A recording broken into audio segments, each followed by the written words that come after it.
പൂവൊക്കെ അതാ വളർന്നു തുടങ്ങി കേട്ടോ. ഇത് കണ്ടോ, പിന്നെ പാമ്പോ എല്ലാം ഉണ്ടോയെന്നറിയില്ല. ഒരു ചേന മറിഞ്ഞ് കിടപ്പുണ്ട്.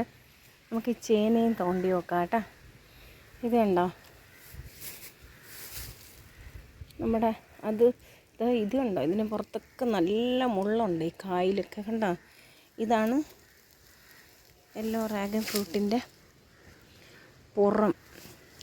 ഇനി വളഞ്ഞ് വരുമ്പോൾ ആ മുള്ളൊക്കെ പോവുമായിരിക്കും. ഇതൊക്കെ നല്ല മുള്ളാണ്, നല്ല വേദന, തട്ടിയാൽ നല്ല വേദനയുള്ള മുള്ള് കണ്ടോ. ഇതോ നിൽക്കുന്നുണ്ട്. ഇത് ഈ റെഡ് കളറിൻ്റെ ഒന്നും ഇങ്ങനെ മുള്ളല്ല, ഇങ്ങനെ അല്ല പൊസിഷൻ. ഞാൻ കാണിച്ചു തരാം കേട്ടോ. ഇതിങ്ങനെയാണ്. ഇത് വേറൊന്നുണ്ടോ, പഴുക്കാൻ വന്നതല്ല. ഇത് ഏറ്റവും ലാസ്റ്റ് വിരിഞ്ഞത് അതാണ്. അത് കേടായി പോണതാണെന്നാണ് തോന്നുന്നത്. അപ്പം ഇത് കണ്ടോ, ഇതിങ്ങ് പഴുത്ത് വരുന്നുണ്ട്. ഇതിനകത്ത് അധികം വലിയ കായുമല്ല.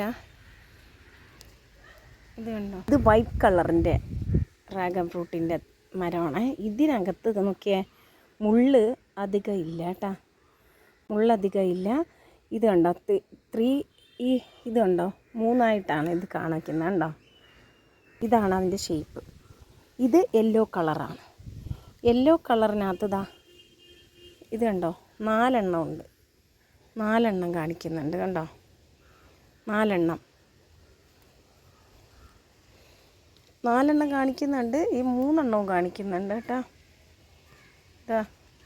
3ആയിട്ട് പോയിട്ടുണ്ട്. ഈ വൈറ്റ് കളറിൻ്റെത് എല്ലാം 3ആയിട്ടാണ് പോയിട്ടുള്ളത്. ഇതിൽ ഇടയ്ക്ക് ചേഞ്ച് ആയിട്ട് 4 വന്നിട്ടുണ്ട്.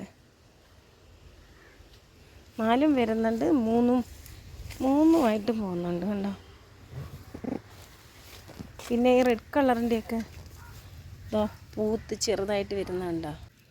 ഈ ഡ്രാഗൺ ഫ്രൂട്ടിൻ്റെ ഉണ്ടോ, റെഡ് ഡ്രാഗൺ ഫ്രൂട്ടിൻ്റെ ഇതളുകളുണ്ടോ, പുറങ്ങുണ്ടോ, നല്ല ഫ്ലവറിനെ പോലെ. ഇത് വേദനിക്കത്തൊന്നുമില്ല, നല്ല രസമാണ്.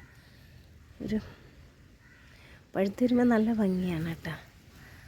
ഇതൊക്കെ ഇനി നമുക്ക് കുറച്ച് കഴിഞ്ഞ് ഇതിൻ്റെ ചുന്തെല്ലാം വെട്ടിക്കളയാം. അന്നേരം അതൊക്കെ ഞാൻ വീഡിയോ ഇട്ട് തരാമേ.